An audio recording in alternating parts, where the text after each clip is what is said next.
The demon called pollution will not be conquered unless the energy usage in all forms start moving to convert from fossil and other polluting fuels to clean solar energy and in turn electricity.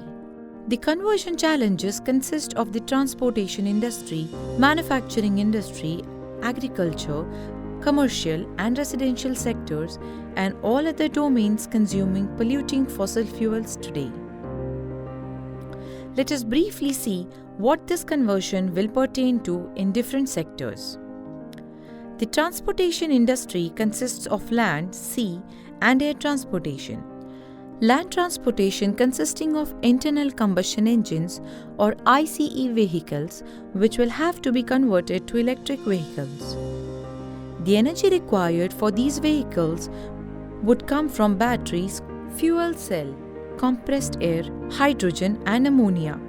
While many are developing these vehicles in different size and forms all over the world, the most significant thing is that the electricity for these will have to come from the supply side of zero pollution and not result in any form of pollution while in the use or later. Then there is sea transportation. Here the operation could be solar, wind, storage to hydrogen, ammonia, compressed air. Next comes the most challenging one is air transportation. Hydrogen would have been the obvious solution, but unfortunately, it is highly explosive. As the Hindenburg disaster in the 1930s has provided. Other solutions include ammonia.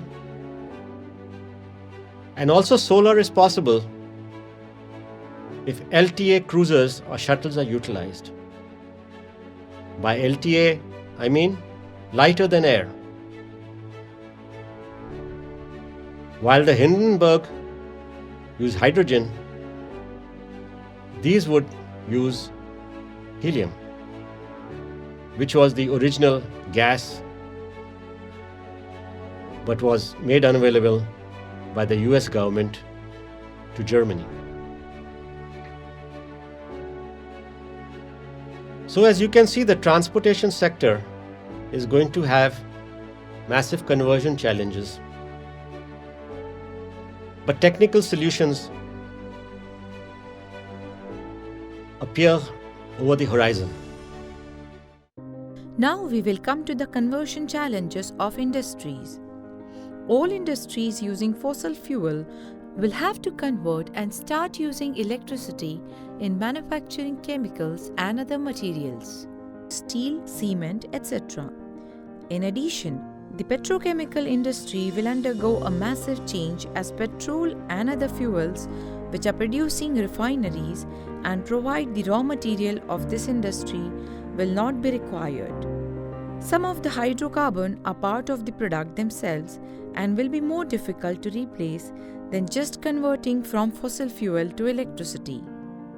However, gases can be produced from electricity like hydrogen, oxygen, nitrogen. Industries like steel that can convert from coal to gas or oil to hydrogen will have a simpler transition. However, things like cement, where the carbon is part of the calcium carbonate out of which cement is produced, the challenges will be more severe. This gives us a brief idea of the conversion challenges ahead to support zero pollution, and the main reason why fossil fuel selected was because it was the cheapest solution and they were permitted to pollute without penalty. This will all have to change, and therefore the conversion will not be always straightforward. In addition, the agriculture sector using diesel pumps, fertilizers manufactured out of petroleum products and coal, and tractors and other farm machinery will have to convert to electricity. Once again, some conversions will be straightforward and others more complex. Lastly, the commercial and residential sectors will have to start using electric appliances for cooking and heat pumps for heating instead of electric heaters. In case of air conditioning, already electricity is used. So these are just to give you an example of the conversion challenges,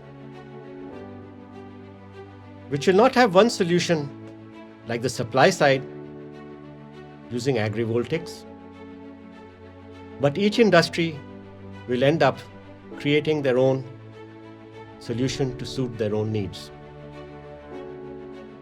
Having described the challenges, it will also create opportunities all around. In urban India, manufacturing of materials, equipment and assemblies, agrivoltaic system components, assemblies and systems will all enhance the urban economy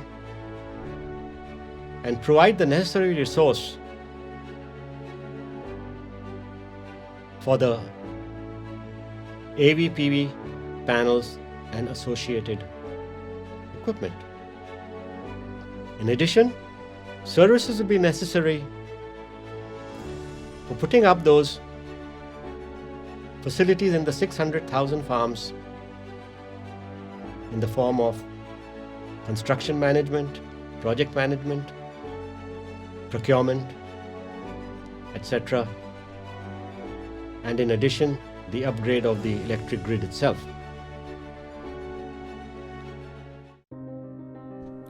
Rural India will generate additional jobs and income during installation of AV system, employment in the energy storage systems and operational maintenance, because there will always be some breakdown and the need for specialized skill like electricians, which would be best met by them who are living in the village or nearby regions themselves. Now that the electricity will be available, food processing, refrigeration, dairy, poultry, fisheries, and other agriculture-related industries will all be enabled. In addition, the increased income of the farmers will also provide them the ability to put up these facilities in their villages, which they are unable to do because of the lack of electricity and startup funds.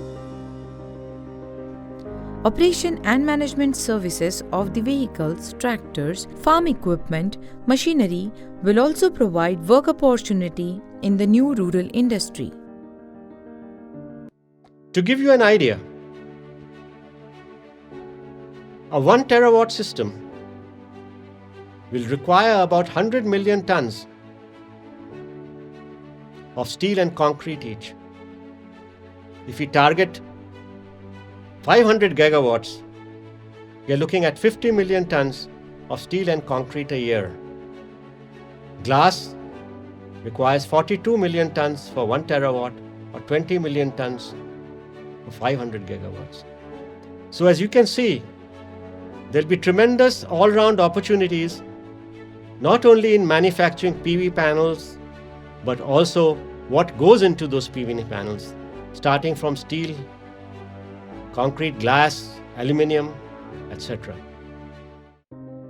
So, as we do all this and convert from a fossil-based polluting environment that is causing suffering and killing millions annually to a zero pollution option and solution, there will be many societal benefits which would be available to all. First and foremost, the electricity, healthy clean air, and clear skies will be the prime deliverables of the Zero Pollution Program, something which rural India has not achieved in the last 75 years and beyond. Rural India will benefit from jobs and higher income, and as this happens, the massive rural-urban migration will hopefully come to a halt, as new opportunities appear in the villages and possibly even reverse this trend that is overwhelming the urban infrastructure and quality of life. As new services will show up in rural India, as mentioned earlier, and as people stay behind in their villages, it will enhance and improve the quality of life too. The rural family and societal bonding will remain and get stronger. Urban India will benefit the most if the rural-urban migration stops because this migration overwhelms urban planning and infrastructure. Finally, the nation will enjoy clean and healthy air and environment together with wildlife and forest as they were before.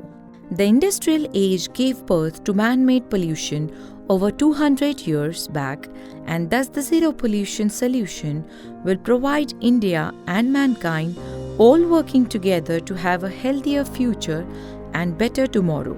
Further insights into the rationale and preparation and actions for implementation of the zero pollution solution will be provided in the near future.